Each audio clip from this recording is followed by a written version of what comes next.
მოგესალმებით ძვირფასო მაყურებლებო და მსმენელებო. დღეს გთავაზობთ ჯონ უიტბერგის ვიდეოს ინტერვიუ საიდუმლო კოსმოსური პროგრამების ინსაიდერთან. მონაწილე პროექტ ზასერკალიესი. ზასერკალი არის რომ თარგმნო ქართულად სარკის მიღმა. ხო, ზონა აქ ამ ვიდეოში აგრეთვე ლაპარაკი იქნება ზონა 51-ზე. ეს არის ამ თემასთან დაკავშირებული ვიდეოს პირველი ნაწილი. მას დავიწყოთ. ჯერ მოკლედ მოგახსენეთ თუ რა არის ზონა 51. ზონა 51 ეს არის დასახელება გასაიდუმლოებული ობიექტისა სამხედრო-საჰაერო ამერიკის სამხედრო-საჰაერო ძალებისა ესე იგი სავარჯიშო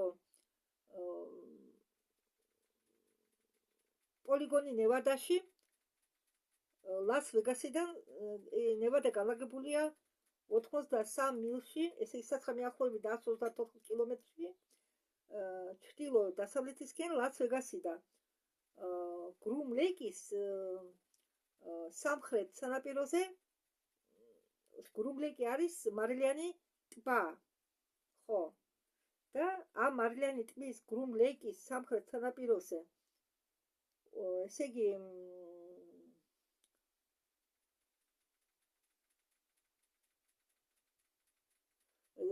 ამერიკამ და ცერეუმ ეს ადგილი შეიძინეს 1954 წელს. თითქოს და საფრენი აპარატების გამოსაცდელად. ახლა მე თქვენ განახებთ თანამგზავრიდან გადაღებულ ტბას, მშრალ ტბას, მარილიან ტბას, გრუმ ლეიკი. ახლა განახებთ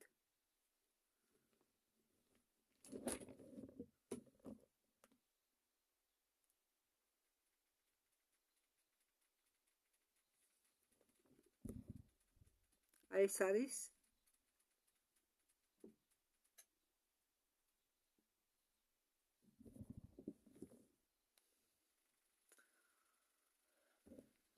და ეს 51 ზონა განლაგებულია აქა.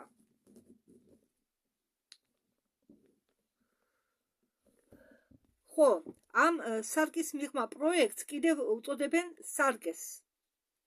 ზაზერკალი ან ზერკალა, მაგრამ მე მგონი ზაზერკალი ამას თარგმნის რობოტი. ამას და ამიტომ მე უბრალოდ რუსული რო ვიცი ხვდები რაზეა საუბარი, თორემ ვინც რუსული არის ის კარგად, მაგი ვერც მიხვდება, ზუსტად ისე გაიგებს როგორც არის და გვარებსაც არასწორად ამბობს ეს თარგმნელი რობოტი. ხო, ამიტომ ჯოჯოხეთია იმ ვიდეოს თარგმნა, რომელიც რუსულზე გადათარგმნა რობოტმა. წამოდგენა არ გაქვთ, როგორი ჯოჯოხეთია ასეთი ვიდეოების თარგმნა. ხო, მით უმეტეს მოდით მე გადავწყვეტე არ დავასახელო ამა თქვა, იმან თქვა. პირდაპირ მოვყვები საერთო ჯამში თითქოს და მე როგორც მესამე პირი. თქვენ გადმოგთმთ მხოლოდ შინაარს. თემებთან დაკავშირებით, всё. რატომ და დრომიდის ამან თქვა, იმან თქვა, შეიძლება თქვენც აიბნეთ ახანე რობოტი საუბრობს და ამიტომ შეიძლება მე შემიშალოს რამე. ხო, ჯონ უიტბერგს შეიკითხე როგორ მოხდა რომ თქვენ თითქმის ყველა საიდუმლო ოპერაციებში იღებთ მონაწილეობას. ჯონი უიტბერგი პასუხობს. ეს არის ნორმა, ვიდრე გამონაკლისი ამბობს.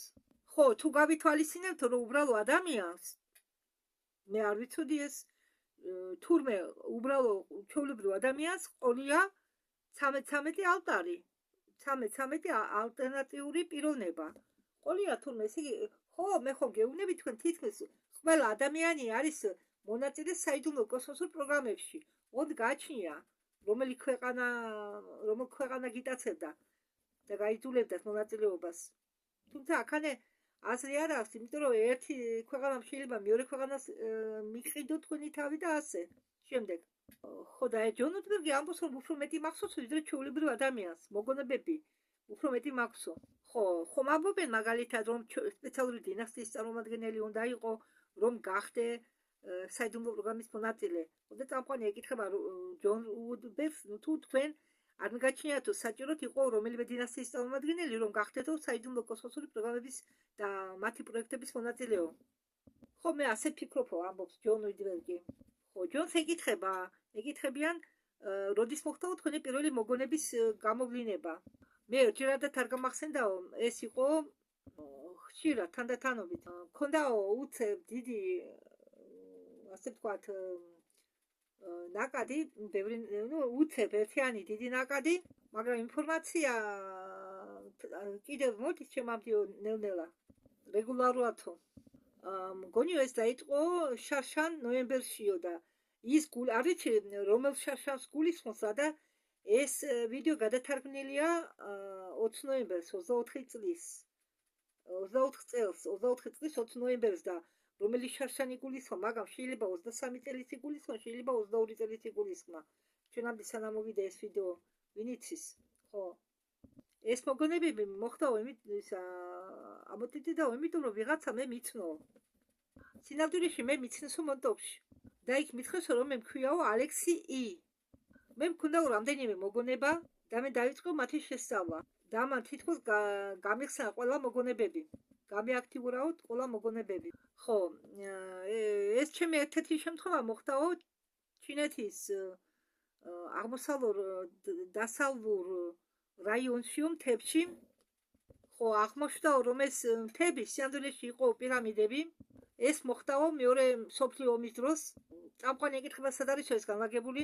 მე ჯონ უიდბერგი პასუხობს რომ მე მხოლოდ ვიციო რომ ეს არისო აღმოსავლურ სამხრეთი ნაწილი ჩინეთისაო.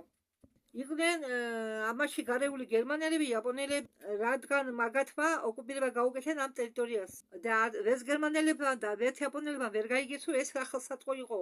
ამიტომ მაგედი გახარებულები იყვნენო რომ უნდათ თავიდან მოეშორებიათო ეს ხელსაწყო და უნდათ გადაეცათ ეს ხელსაწყო ამერიკელებისთვის. მაგრამ სანაცვლოდ მოითხოვეს ადრიანების რაღაც რაოდენობა და შეიძლება რამე სხვა. და მხოლოდ 60-იანი წლების დასასრულს ამერიკელებმა გაიგეს როგორც იქნა თუ რა უნდა ეკნათ ამ ხელსაწყოსთან. როგორ უნდა გამოეყენებინათ ეს ხელსაწყო. და წამყვანმა კითხა ალბათო მაგათმა ხელშეკრულება დადეს იმ საზოგადოებასთან, რომელიც არის დაკავებული რელიკვიებით, გერმანიის რელიკვიებით. ხომ ასე არის, ეკითხება ჯონ უიდბერგს. ხო, მაგათმა ეს გააკეთესო. Американцы перешли от простого доступа к этому устройству к созданию программы. წამყვანი ეკითხება თქვენ არ იცითო, როგორ გადავიდენო ამერიკელები ამ უბრალო ხელსაწყოს ამ უბრალო ცდომიდან ამ ხელსაწყოს მიმართ გადავიდენო პროექტების შემუშავებაზეო. რაც წარმოადგენს თქვენი აზრით ეს პროგრამა დღეს. კიდე გავიმეორებ, ეს არის პროგრამა ზასერკალიე სარკეს მიღმა. ზოგი თარგმნის, ზოგი რობოტი თარგმნის როგორც სარკეს. ჯონ უიდბერგი პასუხობს, მათი კითხვა შედგებაო იმაში, რომ თვალი ადევნონ ისტორიას როგორც დედამიწაზე, ისევე დედამიწის გაღმა, დედამიწის გაღმა და სრულისამებრ რომ შეძლო მისი მანიპულირება თეთრ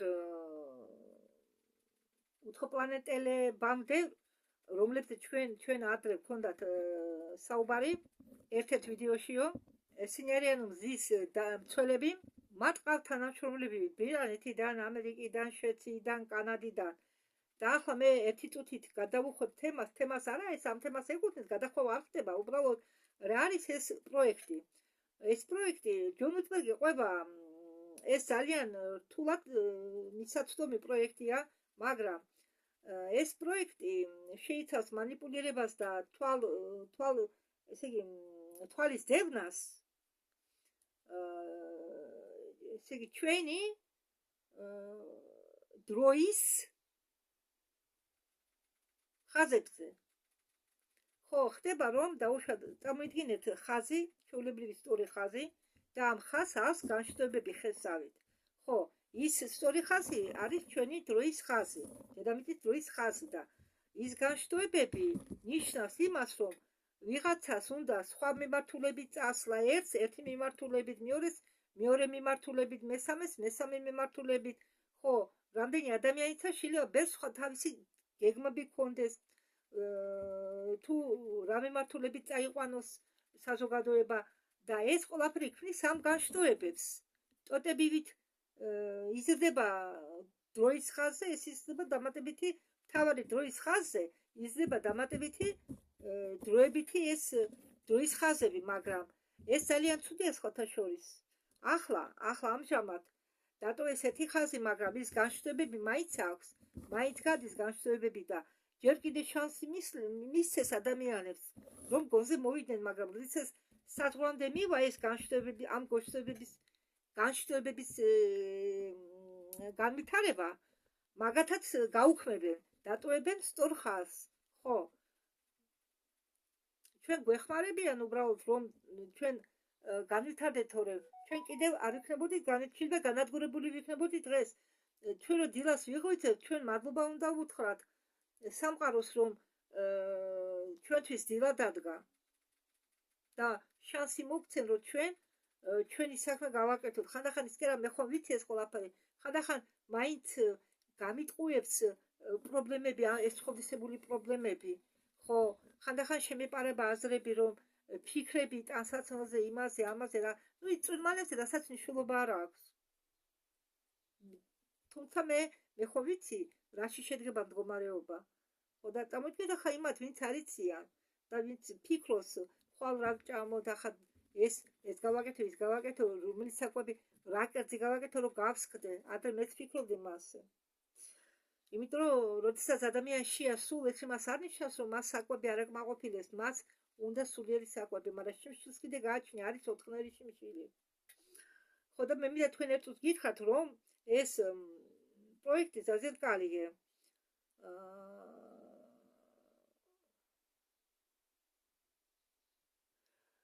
ხო არის ამ ერთი მოგიღებით ეს ისტორიის გზა,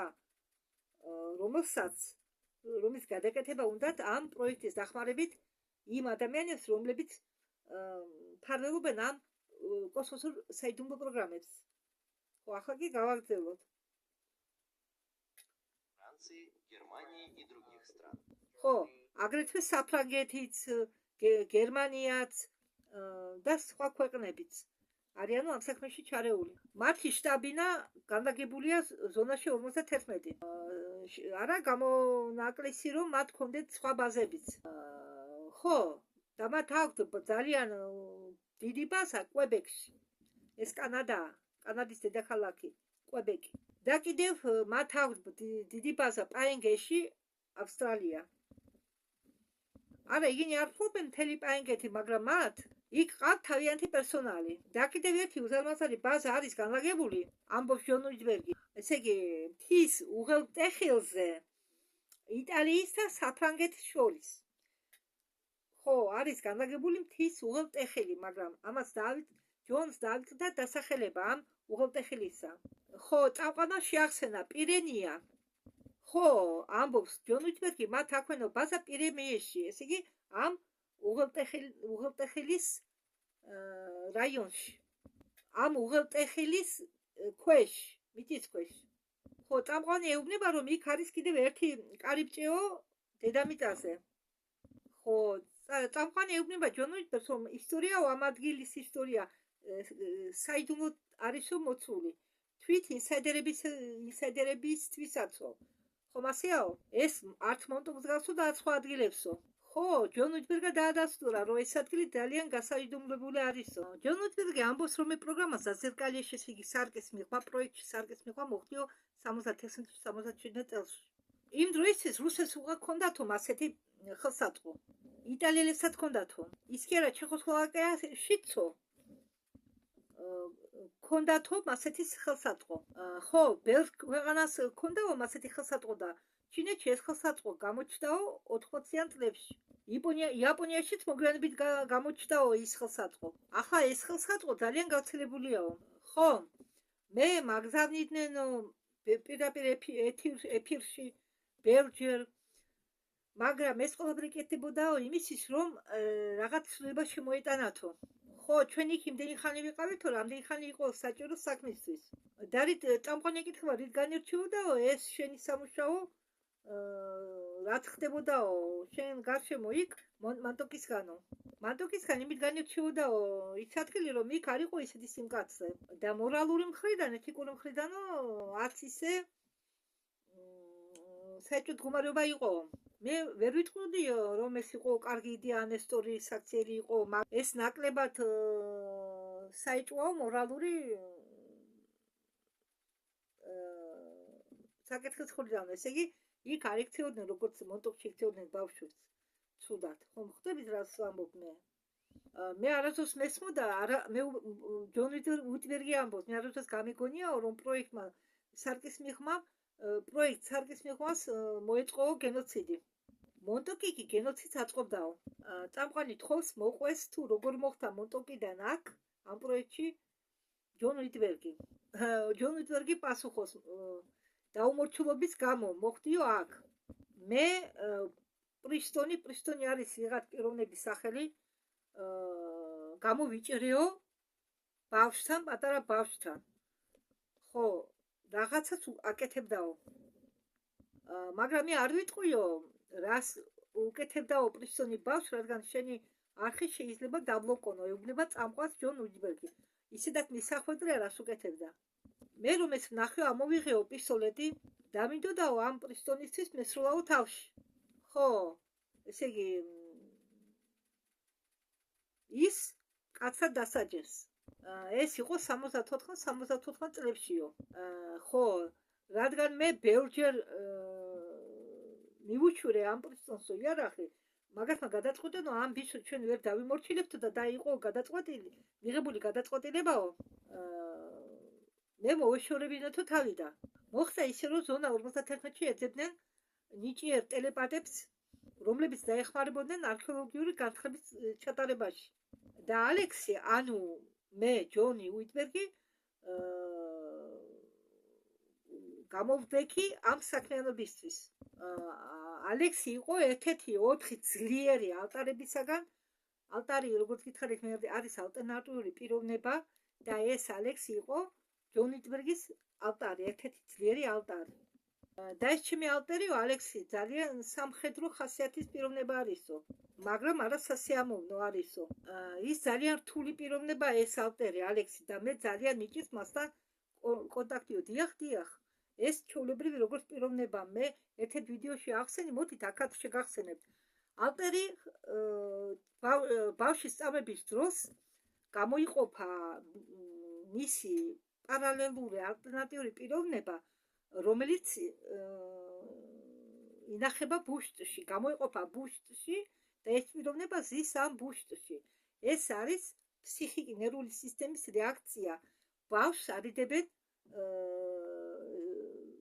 ბავშვის ფსიქიკის დასაცავად, მისი ნერვული სისტემა გამოყოფს ამ არასასიამოვნო მომენტს და ალტერის სახით მალავს მას ბუშტში.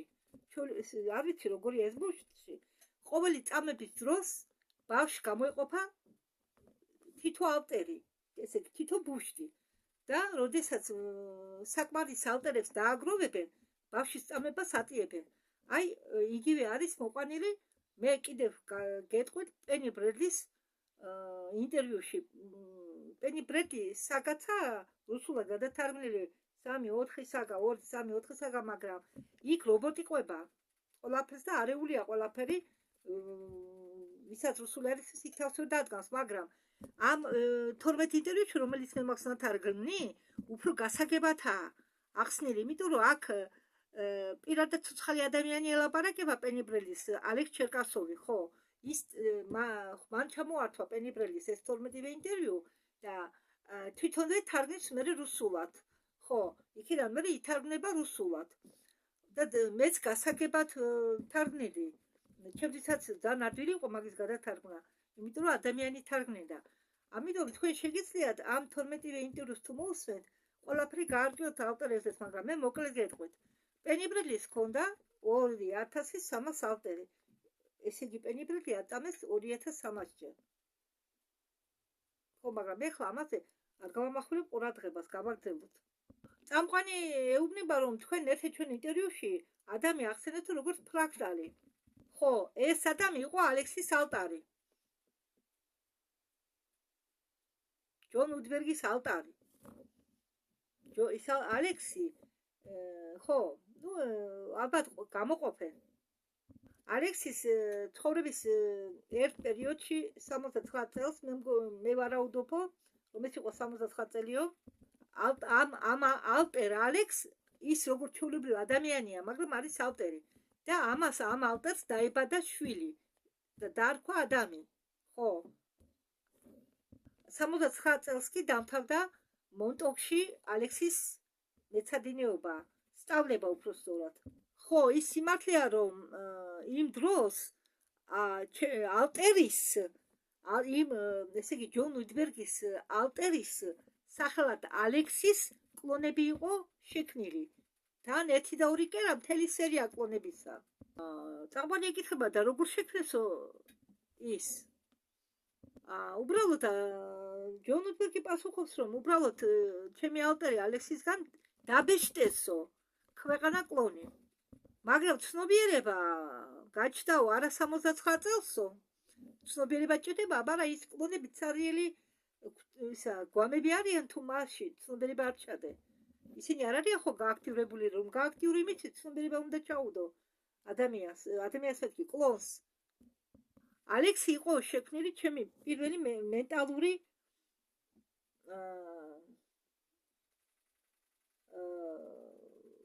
რასურისტვა ჩემი პირველი მენტალური განერულების დროსო. ნუ ეთყობა წამების დროს. ხო. ეს იყო 2007 წელსო. ხო, მაგრამ ადამიანისგან განსხვავებით შენ კონტაქტში ხარ ალექსთანო. ხომ ასეო ეკითხება წამყვანი. კარგი, ეუნება წამყვანი, მოდი ვისაუბროთ მისიებზე, იმიტომ რომ ზოგი მათგანი იყო სამხედრო, ზოგი სამშვიდობო და ასე შემდეგ. ჯონ უდბერგი პასუხობს, ხანდახანო ჩვენ მონაწილეობდითო ბრძოლებში. ზოგჯერ ჩვენ შევდიოდითო რაიონებში, ზოგჯერ ვიყენებდითო სხეულებს, ავატარები, ზოგჯერ ვიყენებდითო ავატარების სხეულებს. თუ ეს ბრძოლები ხდებოდაო სხვა პლანეტებზე, ჩვენ ვიყენებდითო ავატარების სხეულებს. ადგილობრივი მაცხოვრებლებისა. ზოგჯერ ჩვენ ვიტაცებდითო ადამიანებს, რომლებითო ჩვენ გვჭირდებოდაო. ჩვენ ვაკეთებდითო ბევრ ამას და ახლაც ვაგრძელებდითო ყველაფერს გაკეთებას. ხო, აი რამედა თქვენ ახლა განახოთ მე. დააკვირდით?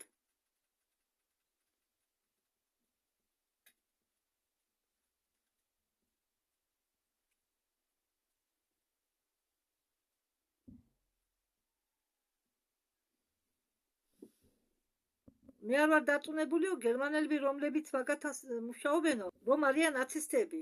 ხო, პენიბრელისაც აქვს ნათქვამი, იგენი არქიანო თავის თავს ნაცისტებად. ისინი ხიანო თავის თავს გერმანულ ერათო.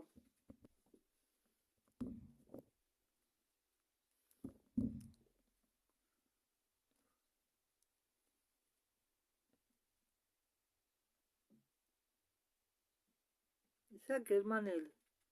კი ისინი ატარებენ ასეთ დასაცმელს, მაგრამ ნაცისტებად თავის თავს არ თვლიან. მაგრამ გერმანელებიც ასრულებდნენო ამ ამოცანებს.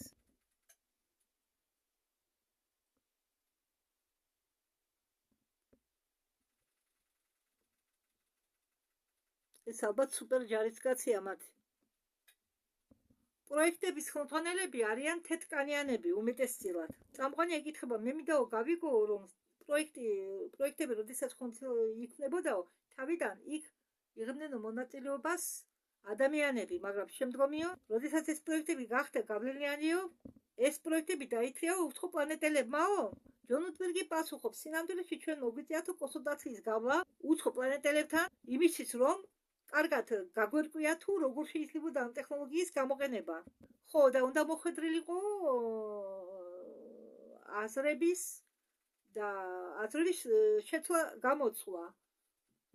რადგან უცხო პლანეტელები არასდროს არაფერს გასწავლიან თუ სამაგიეროდ რამეს არ შეცდებაზე. რამე გვეჩეს.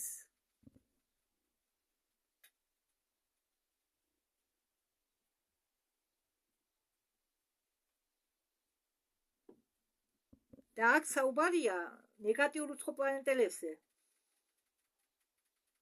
იმიტომ რომ პოზიტიურად განწყობილი უცხო პლანეტელები ისედაც ეხმარებიან დედამიწელებს სამაგიეროს გარეშე. ნუ კი ახლა რაღაცა გააჩნია ახლა. სიტუაციასაც. მით უმეტეს ეს ეხებაო მაღალ თეთრ ადამიანებს. ისინი გავლარიანო მერკანტიულ ადამიანებს ამ გაგებაშიო და ახლანდელ დროში ის კონტროლდებაო მაღალი თეთრი ადამიანების მიერო.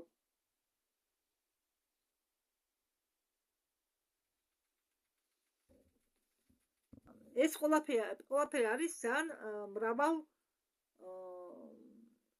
კუთხიანი პროექტი. ეს უფრო მეტად არის შპიონური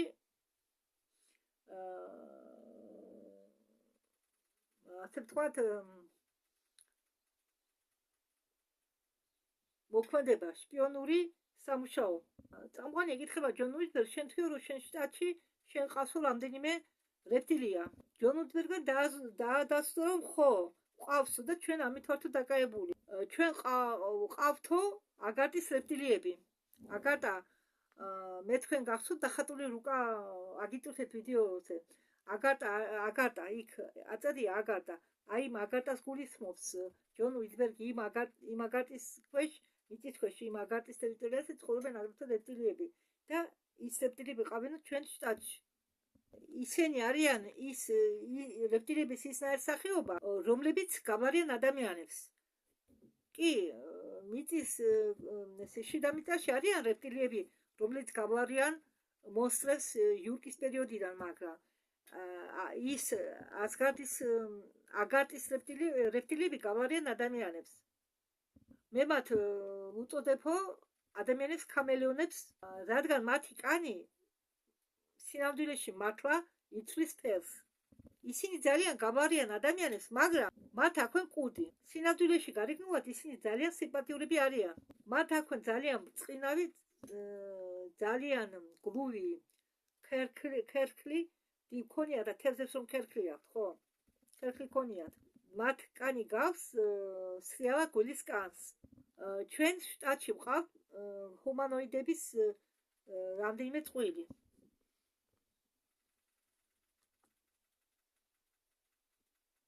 არ შეგეშინდეთ ოღონდ.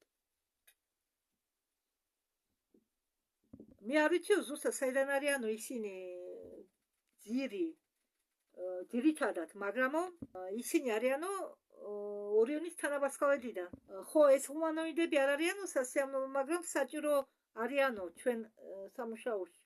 ჩვენ აგრეთვე ვყავს წყვილი, რომლებიც არიანო, მე მგონიო, დრაკოსგან გამოქცეული ჯარისკაცებიო და ისინი არიანო სატვირთო განყოფილებაში. ახლა განახეთ მე თქვენ ახლა ამას. ეს ნახატი კია დადებული, მაგრამ ზუსტად ასეთები თუ არიან, არ ვიცი.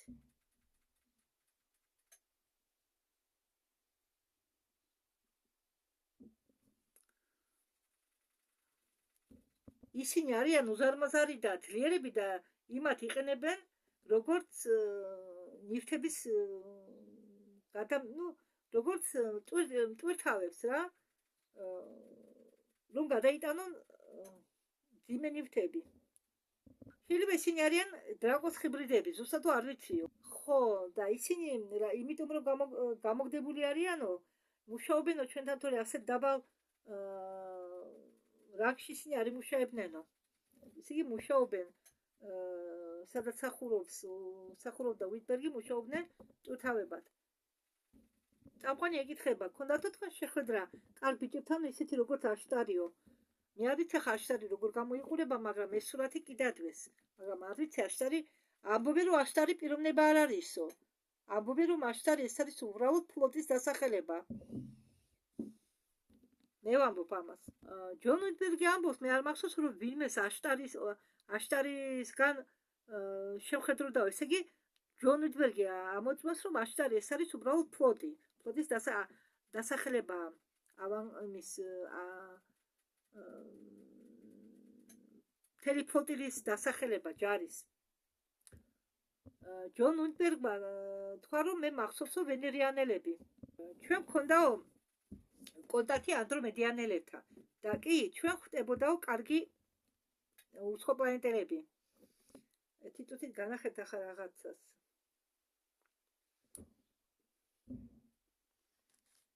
ესეც უცხო პლანეტელია, ქალი ეტყობა სახელზე, რომ ქალია.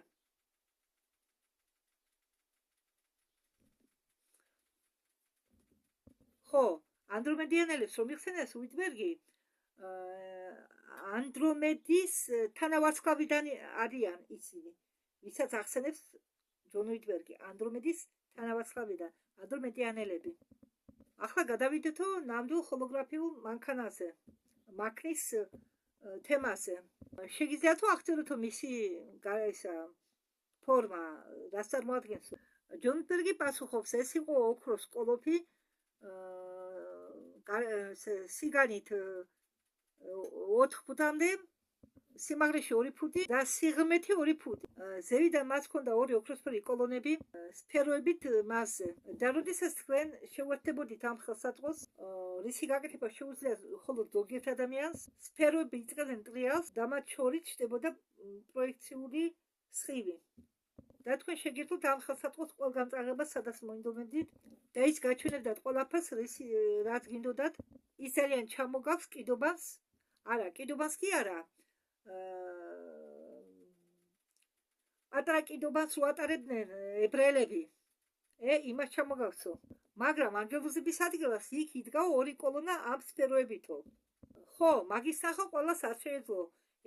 უნდა ეკუთვნოდნენ იმ ადამიანს, რომლებსაც შეეძლოთო მათი ნახვა. და მასეთი ადამიანები ბევრი არ იყო. ის კი არა, ბევრი მათგანი, რომლებსაც შეუძლიათ ამ ხელსაწყოსკენ შეერთება, ამ ხელსაწყოსთან შეერთება, ბევრს არ შეუძლეო მაგის ნახვა, რასაც ასხევს, ისი პროექტირებას აკეთებს. და ჯონ უიტბერგი ამბობს, ამ ხელსაწყოში არისო ხელოვნური ინტელექტის მოწყობილობა, რომელიც თვითონ არჩევსო, ვის ანახოსო. იმ დროს კარიბჭეებს ხედავდა ყველა. ნებისმიერ შეძლო კარიბჭის ნახვა. საერთოდ ადამიანებს, ვინც შედიოდაო ამ ხელსაწყოსთან, შედიოდა კი არა, ვინც ერთვებოდაო ამ ხელსაწყოსთან, ადრინდო ნარკოტიკებს, რომ არ დამახსოვრებოდათო ყველაფერი, რასაც ხედავდნენო. რადგან 70-იან წლებში ჩვენ არ ქონდათო ისეთი კომპიუტერები, ისეთი ძლიერი კომპიუტერები არ არსებობდაო მაშინ, როგორც დღეს არისო, რომ ჩაეწერაო ყველაფერი, რასაც ადამიანი ხედავდაო, ექსტრასენსორულად. ეს ოპერატივნები, ვინც იქ მუშაობენ, 24 საათის განმავლობაში თვალს ადევნებენ და იწერენ ყველაფერს, იკვლევენ, ეძებენ უფრო ოპტიმალურ ვარიანტებს. როდესაც მე ბავშვი ვიყავიო, მაშინ ვაკეთებიებდნენო ასეთ რაღაცებს. რა მაქვსო მე ნანახიო, ეს არის ძალიან რთული საკითხი. იყო ძალიან ბევრი დროის ხაზები, ძალიან ცუდი, იყო ძალიან ბევრი ცუდი დროის ხაზები, რომლებიც ჩვენ ავარიდეთო, გავაუქმეთო, მაგრამ იყო ძალიან ბევრი კარგი დროის ხაზები. მაგრამ იქიდან ბევრი ჩვენ გავაუქმეთო, რადგან გეგმის მიხედვით არ ვითარდებოდაო ის. როგორც მე ვთქვი, ყველაფერი კეთდებაო გეგმის გამო, გეგმიდან გამომდინარე. და ჩვენ გვაქვს ნახი სხვადასხვა დროის ხაზები. იყო ისეთი დროის ხაზები, რომელშიც დედამიწა იყო განადგურებული. იყო მომენტები, იყო ისეთი დროის ხაზები, სადაც ჩვენ ვაგებდით შემოჭრას. ესე იგი, ვაგებდით იმას წინაშე, ვინც შემოიჭრა დედამიწაზე. ზოგჯერ ჩვენ მართლა გვიწევდა ბრძოლაში შესვლა, რომ გაგვეჩერებია შემოჭრა მტრების. წამყვანი ეკითხება შენ შეგიძლიაო შეიხედო ან წარსულში ან მომავალში, უბრალოდ ინტერესის გამო. საერთოდ არ უნდა ვაკეთებდი ამას, მაგრამ ყველა მასე აკეთებსო. შენ იხედებოდიო? კიო. და რა ნახეო? ჯონ უიტბერგი ამბობს, იყო ბევრი უტოპიური მომავალი ვარიანტები, ბევრი უტოპიური ვარიანტები მომავლისაო, მაგრამ უფრო ხშირად მე მივდიოდიო სხვა პლანეტებზე, როდესაც მინდოდაო გართობა და ვხედავდიო იმ პლანეტებზე ბევრ საინტერესო რამეს. მე ამით არ ვამაყობ. წამყვანი ეკითხება, და შენ როგორ აკონტროლებდი ამას, აზრებით თუ თითებითო? ჯონ უიტბერგი პასუხობს, ხელი უნდა დაადო ხელსაწყოს, დანარჩენი კი დამოკიდებულია ტელეპათიაზე. ეს არის კომბინაცია. უნდა მართო ხელსაწყო. შენ შეგიძლია ხედვა, თუნდაც არ შეეხო ამ ხელსაწყოს. მაგრამ რომ მართო ხელსაწყოთი უნდა შეეხო მას. ხელი უნდა დადვა ხელსაწყოზე. მე გულისხმობო, რომ მთლიანად ყველაფრით უნდა მართო ამ ხელსაწყოს დახმარებით ყველაფრით უნდა მართო. მართო ის, საიდგენ იყურება ეს ხელსაწყო. მაგრამ შეგიძლია დადგი იმ ადამიანთან, რომელსაც უკიდია ხელი ხელსაწყოზე. და შენახავ იმავეს, რასაც ის ხედავს. და თან არ ეხებოდი იქნება ხელსაწყოს. წამყვანი ეკითხება, იყო თუ არა აკრძალული ადგილებიო. კიო, პასუხობს ჯონ უდბერგი. დრაკოს ტერიტორია იყო მკაცრად აკრძალული. ბევრი სამხედრო ბაზები, როგორც დედამიწაზე, ასევე დერამიტის მიღმა მიუწვდომელია. თუ ჩვენ მოვიდოვედით რამეს ნახვა სამხედრო ბაზაზე, ჩვენ ვიყენებდით დისტანციურ თვალყურს, რადგან ეს დისტანციური თვალთვალი ტოვებდა ნაკლებ ნაკვალებს. დრაკოს უყენიაო თავის ტერიტორიაზე ეფირული გადამცემლები, რომ თუ მაგალითად ხელსაწყოდან გააგზავნიდი ხედვას სხივს დრაკოს ტერიტორიისკენ, მათი ეფირული გადამცემლები ხელად დაიჭერდნენ ამას და მიხვდებოდნენ თუ ვინ ცდილობდა შემოჭრას მათ ტერიტორიაზე თუნდაც ამდაგვარად. და ეს ძალიან სარისკო იყო, ამიტომ ჩვენ ვაგზავნიდითო იქ ავატარებს. თუ რამეს გაგება გსურდაო. ხო, მაგალითად, თუ რამე გაინტერესებთო, ან შედეგი ჩანსო, ხო, ხელსაწყოზე. თქვენ შეგიძლიათ ხელსაწყოს უთხრათო, როგორ მოვედით ჩვენ ამ შედეგამდე, ის გაჩვენებთო. ხო, და ხელსაწყო გვაჩვენებდაო ჩვენ შეჯმოჭრას. და ჩვენ უნდა მოგვეძებნაო ის პიროვნება, ვინც მოაწყო ეს შემოჭრა და ის პიროვნება უნდა მოგვეკლაო. ამით ავიცლებდითო თავიდან შემოჭრასო. ხო, ხანდახან რასაკვირველია შესაძლოა ვშვებდითო. ბევრი ცდაც დავჭირდაო, ბევრჯერ ვიმეორებდითო, შესაძლებიც იყო, გაუგებრობაც იყო. ხო, და წამყვანი ეკითხება, როგორ არ ყოფითო თუ მიაღწითო თქვენ სასურველ მიზანს. ეს ადვილი იყო, თქვა ჯონ უდბერგა, ჩვენო ხელსაწყოს დახმარებითო შევიხედებდითო მომავალში და ნახავდითო თუ როგორი შედეგი გამოიწვიაო ამან და მაგით ხდებოდითო თუ სწორი იყო თორე ჩვენი ნაბიჯი. ესე იგი, მე ამას ახლა თქვენ უბრალოდ სიტყვებით აგიხსნით, მაგალითად ჩვენ ნახეთ, რომ არის მოსალოდნელი შემოჭრა, ხო? დაუშვათ შემოჭრა რომელიღაც ქვეყნიდან, ან პლანეტიდან. ჩვენ მივდივართ უკან ბრუნდებით, იმ ადამიანს კლავთ მიცეთ შემოჭრა დაგეგმა და შემდეგ რომ გავარკვიოთ თუ როგორი შედეგი მოყვება ამას მომავალში, ხელსაწყოს დახმარებით, ჩვენ შეგვიძლია შევიხედოთ მომავალში, ან იმ წელიწადში გვინდა და დავწვდეთ იმაში, რომ ჩვენი ნაბიჯი იყო სწორი. აი ესა ორი სიტყვით. და წამყვანი ეკითხება, რამდენი წლისაო შენი ავტორი ალექსი? თუ ჯონ უდბერგი პასუხობს, თუ გავითვალისწინებთო ყველა მისიებს, ის არისო სადღაც 1000 წლის ასაკში. დაიბადა ის 25 თებერვალს 1949 წელსო თუ 59 წელსო. ხო, 1959 წელსო. და მიწიერი ასაკით ის ახლა არისო 60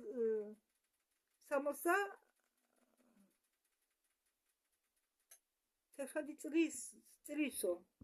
მიწების შემდეგ ასეთ მისიების შემდეგ მეხსიერებას არ შლიან, რადგან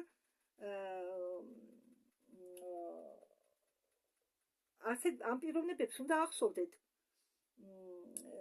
სადაზვერვო სამუშაოს რომ დაჭერდეს რამე ინფორმაციის მიწოდება და იმისიც რომ თქვენ ეს ინფორმაცია მიაწოდოთ, თქვენ და მეხსიერებას არ წაგიშლიანო, რადგან ჭირდებითო. ხო, ისინი აკოდებიან მისიაში გაგზავნილ პიროვნებებს, რომ მაგათმა თავიანთი ცნობიერება არ გადატვირთონ. ისინი იყენებენო დროში მოგზაურობას, რომ თავიანთი ცნობიერება გაამდიდრონო, როგორც გერმანელები. მათ ყავთ ძალიან ბევრი მძინარე აგენტები და მით უმეტეს უფრო კოლონიებში არიან ისინი, კოლონიებში ცხოვრობენ დედამიწის მიღმა, მაგრამ ბევრ ადგილას ისინი არ ესწრებიან, რადგან აქვე მისიები და ისინი უფრო არიან დაკავებული ტერიტორიაზე ირმის ნახტომი და წამყვანი ეკითხება ჩვენ სად ვართო ახლა, რომელ რაიონში ვართო, დრაკოს იმპერიაში თუ არაო? ხო, ჩვენ ვართო დრაკოს იმპერიის ტერიტორიაზე და ჩვენი ახლო მეზობელი არისო ყველა, მაგრამ ჩვენ ვართო გარე, ეგრეთ ვთქვათ, გარე უბანშიო. და შენი ალექსი, შენი ავტორი ალექსი, რამდენად შორომ მომავალში შეუძლიაო გაიხედოსო. როგორც მე მახსოვსო ამბობს ჯონ უიტბერგი, ჩემი ალტერიო ალექსმა გაიხედაო 26-27 საუკუნეშიო. ყველაზე შორს შეძლო გახედვა 26-27 საუკუნეში. და ის პერიოდი არც ცუდად გამოიყურება. ის მომავალშიც იყო მისიებზე გაგზავნილი. ალექსი არ გამოიყურება გარეგნობით ისე როგორც მე. კი, ცუდათი მგავს მე, მაგრამ არა, მხოლოდ ცოტათი. და როდესაც ალექსი მიდიოდაო, გზავნებდაო მომავალში, ეს იმას ნიშნავს, რომ იქიდან რამე ჩვენ ხაზის დროის ხაზში გამოვლინდებაო? ჯონ უიტბერგი პასუხობს, რომ ხო. წამყვანი ეკითხება, როგორც სისრულეში, მაგრამ მანდალას ეფექტითო? ხო, ჯონ უიტბერგი ამბობს, მიახლოებითო მასეო. ალტერნატიულ რეალობებში ისინი ამით არ არიან დაინტერესებული. ისინი მიემგზავრებიანო ალტერნატიულ რეალობებში თუ რამე ტექნოლოგია სჭირდებათო. მაგრამ უმრავლეს შემთხვევაში არ კიდებენო ხელს. არ დადიანო ტყუილად. ალტერნატიულ რეალობებში, ესე იგი პარალელურ სამყაროებში.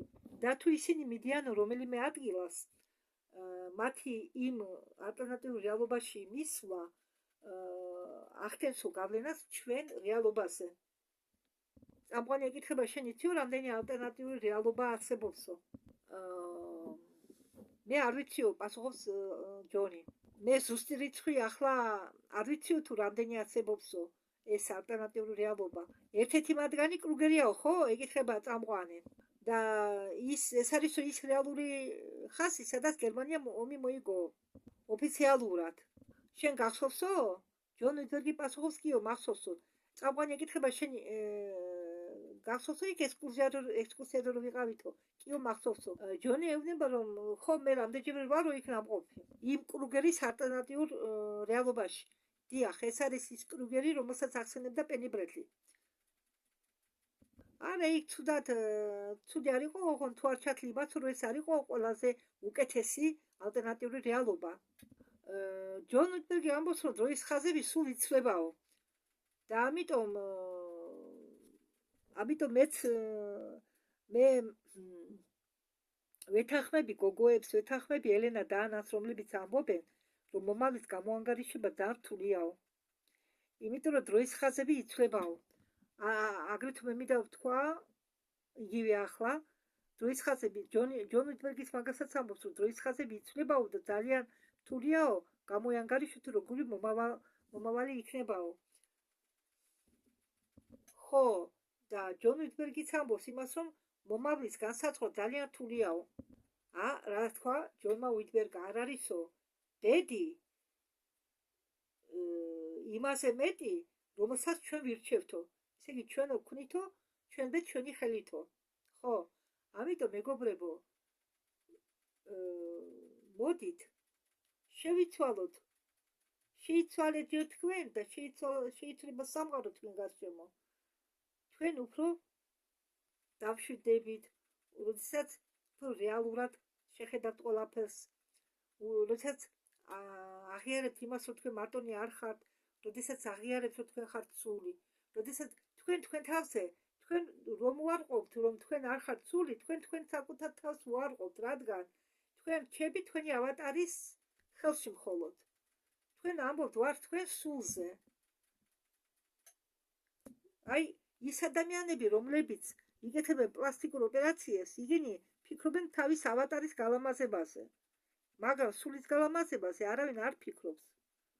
ვინც ცხვრის ოპერაციას იკეთებს, ტუჩის ოპერაციას, თვალის ოპერაციას პლასტიკურს მეგულისმობ. ეგენი არც ერთი არ ფიქრობს სულზე, ეგენი ფიქრობენ მხოლოდ თავიანთ ავატარის გასალამაზებლად. ეს იგივე ახლა კოსმონავტმა თავისი კოსმოსური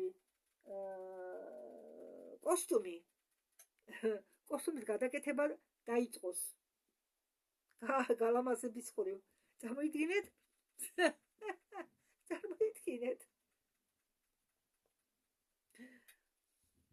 წარმოიდგინეთ თქვენი სკაფანდრი დაკიდული რკინებით, სტატუთი, ამოწმერფული. ჩააცვათ კოსტუმს, სხვადასხვა ტანსაცმელი სამოსი, თავზე თმები გაისადოთ, ამ სკაფანდრზე თმები გაზადოთ და ასე შემდეგ. ეს იგივეა ბატონებო. კი, ახლა რაც ჭირდება აუცილებელი და გაკეთდეს. მისიაზე გაგზავნამდე ხდება ძალიან ბევრი ფსიქოლოგიური ტესტები. მაგრამ ალექს უცებ აგზავნიდნენ თითქმის.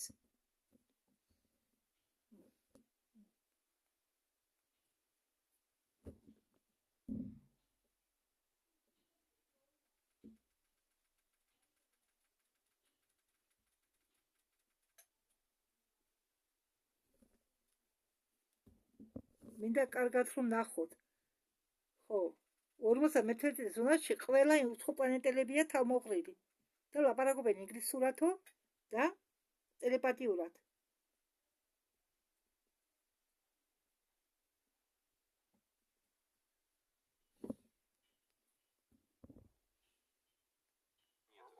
Это особенность. А да, в этой галактике время — это одна из констант. Хотя его и не существует, оно все равно есть. Понимаешь? Как будто это просто один момент, который можно немного подправить. Да.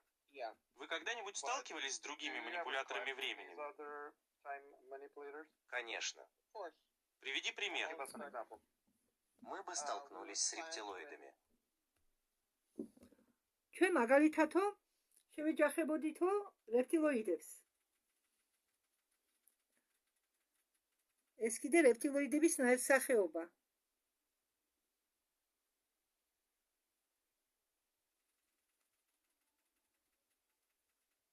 როგორ მოგტონთ? ლამაზია ხო? ერთი წუთით?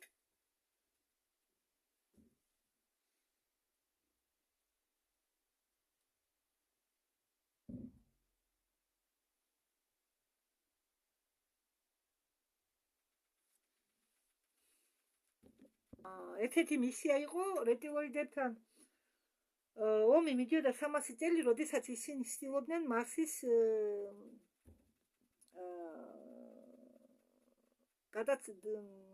ოკუპირებას. ჩვენ აგრეთვე ხშირი კონფლიქტი ჰქონდა რუსებთან. მე ვერ ვიტყოდიო, რომ ჩვენ გვაქვსო მეგობრული ურთიერთობა. მე როდესაც ვიწყებდიო მსახურებას, ეს იყო ცივი ომის პერიოდი. ასე რომ ურთიერთობა იყო ძალიან მტრული. ახლაო ჩვენ ხშირად ვეჯახებითო ჩინურ პროგრამას მოგზაურობასთან დაკავშირებითო. დროში მოგზაურობასთან დაკავშირებით. ზოგჯერ ჩვენ ვმუშაობთო გერმანელი მოგზაურობებთანო, რომლებიც მოგზაურობენო დროში, ზოგჯერ მათ წინააღმდეგ მივდივართო. ყველაფერი დამოკიდებულია სიტუაციაზე. აი კიდევ როგორი არსებებია კოსმოსში.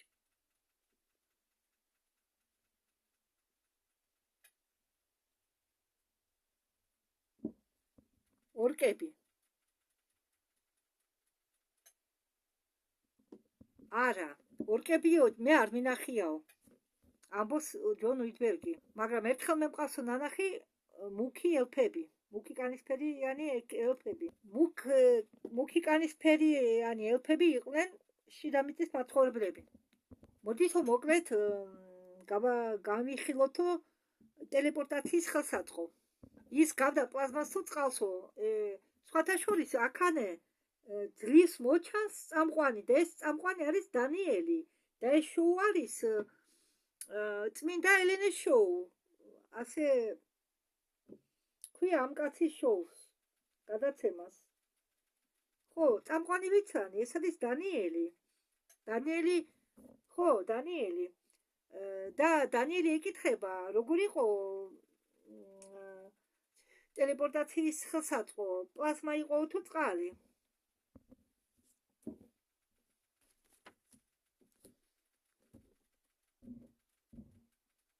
ესეთია ტელეპორტაციის ხელსაწყო. და თქვენ როგორ გაიგეთო, რომ ეს იყო ტუნელი? ეს იყო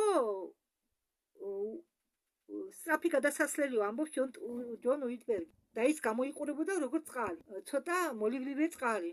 გამოიყურებოდა როგორც მოლიბდივე წყალი. თქვენ შეგეძლოთ გენახათ თუ რა იყო მიღმა განლაგებული. ხო და თქვენ ამას ხედავდითო, არც ისე მტკიცეს, მაგრამ მაინც რაღაც ჩანდაო.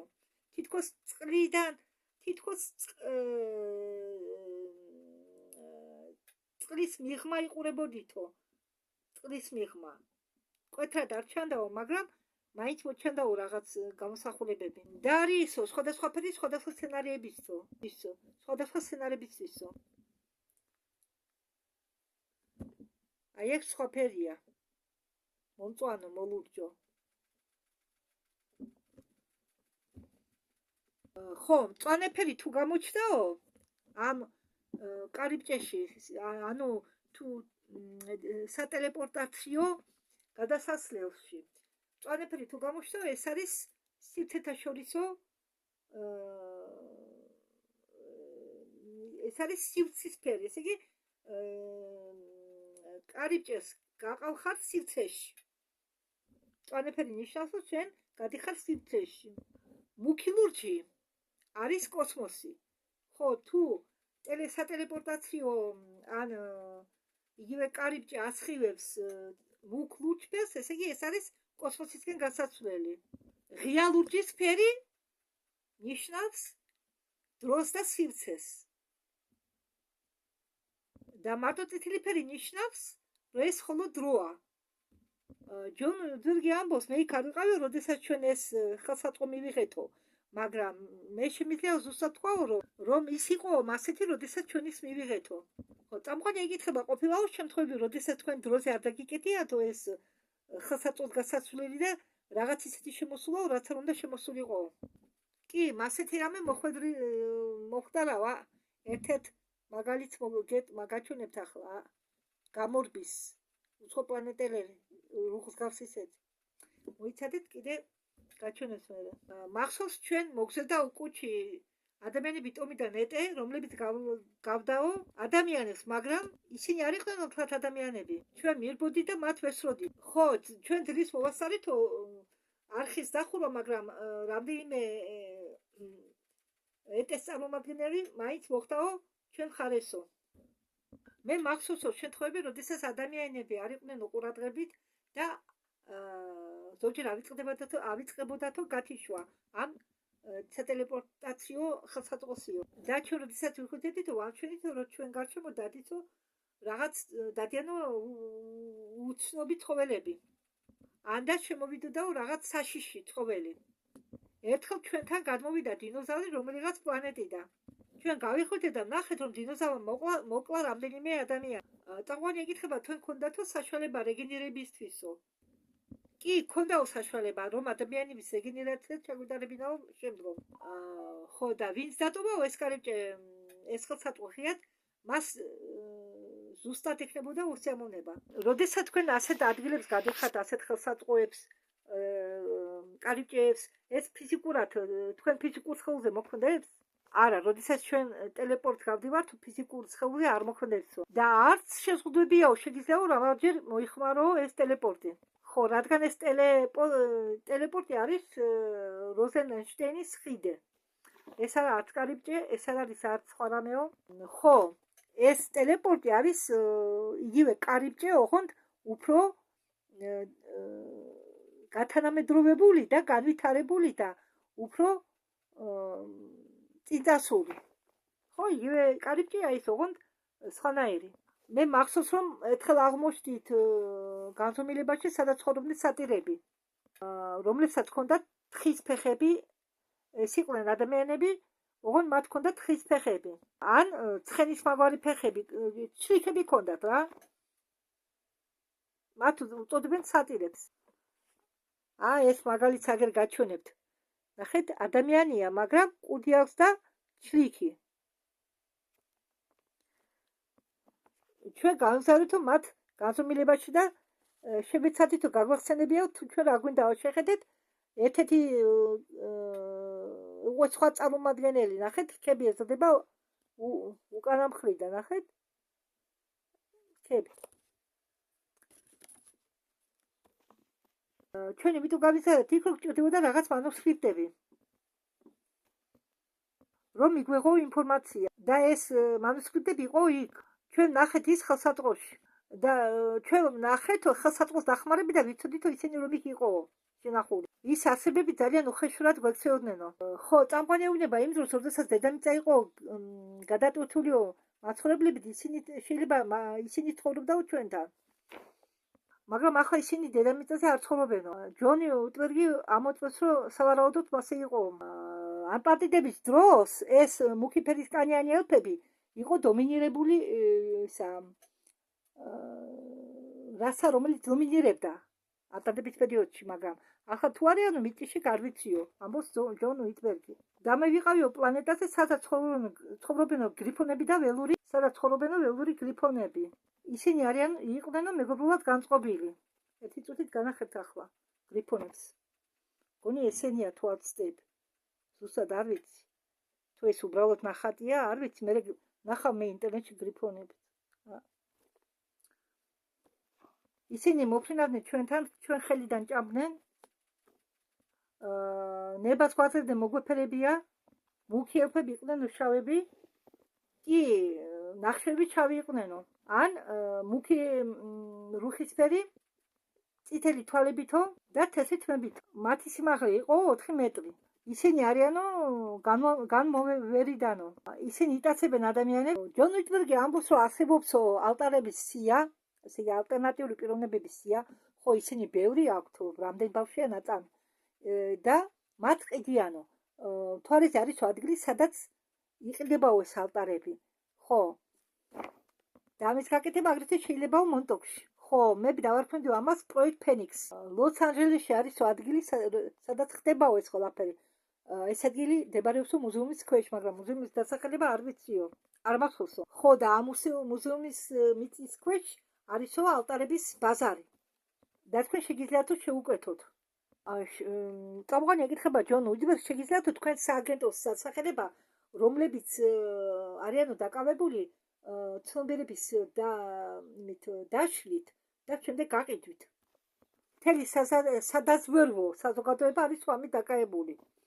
ამერიკელებისთვის ეს აგენტო არისო ЦРУ, ბრიტანელებისთვის MI6, ფრანგებისთვის ჯიჯი და ასე შემდეგ. ჩინეთში ამით არის დაკავებული სახელმწიფო დაცვის სამინისტრო. და ვინც არ უნდა ყოფილიყოსო ЦРУ-ს ეკვივალენტი თქვენ ქვეყანაში, ალბათ რუსეთში კგბ-ა, მაგრამ საქართველოს არ მგონია, კი საქართველოს იქნება ჩათრეული.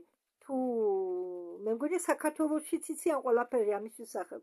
და კგბ, რუსეთში ეს იგი ყოფილი კგბ დაკავებულია ამით. ხო, გადაცემის დროს ის შენობის გარშემო, სადაც თქვენ იმყოფებით, ქმნიან დროის ანომალიას, იმისთვის რომ თქვენ გაგიტაცონ. ხო, ჩვეულებრივ ამისთვის სჭირდება 2-3 წამი, რომ შემოვიდნენ და ვინმე გაიტაცონ. შემდეგ თიშავენ ხელსაწყოს, რომელიც ქმნის დროის ანომალიას. და როდესაც თქვენ გაბრუნებენ უკან, იგივე საკეთებენ უკანა მიმართულებით და ეს ზოგჯერ საშიშია. იმიტომ რომ ზოგჯერ გატაცებულიც ხდება იცი რომ გატაცებული ადამიანი არ ცნობს ამას ყველაფერს. და იწყებს წინააღმდეგობა. ზოგჯერ თქვენ გამჩნევენ და თქვენ გიწევთ თავის დაცვა. და რამდენად სასტიკია ეს ჩხუბი. ძალიან სასტიკი შეიძლება იყოს ეს ჩხუბი, თქვა ჯონ უიტბერგი. თვით კვლევობამდეც კი. ადამიანებს აქვს იარაღი. ხო, თუ შემოგვაქვს ადამიანი, ჩვენ ეს გვამი ჩვენსკენ გამოგვაქვს, შემდეგ ვაგზავნით სიგნალს, რომ ყველა ულიკები წაშალონ და შემდეგ ვაბრუნებთ ამ ადამიანს უკან ამ გვამს.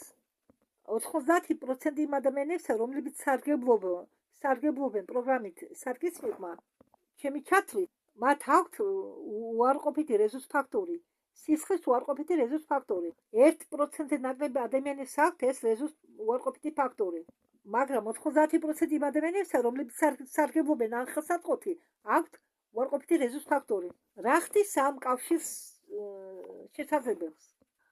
ამ კითხვაზე მე პასუხი არ მაქვს, რადგან ვეძებ პასუხს. მე ვფიქრობ, რომ ეს არის რაღაც კოქტეილი და მაგიტომ არისო ასეთი ნაკლები. რადგან ეს არის სპეციფიური ნარევი. რეზოს უარყოფითი ფაქტორით თქვენ შეიძლება დაგიბადოთ შვილი, თუ ორივე მშობლები ხართ რეზოს უარყოფითი ფაქტორის წარმომადგენლები. ასეთი მდგომარეობა გვაძლევს საშუალებას გამოვიყენოთ ნებისმიერი ხელსაწყო, ნებისმიერი ადამიანი, ვისაც აქვს სიონური უნარები.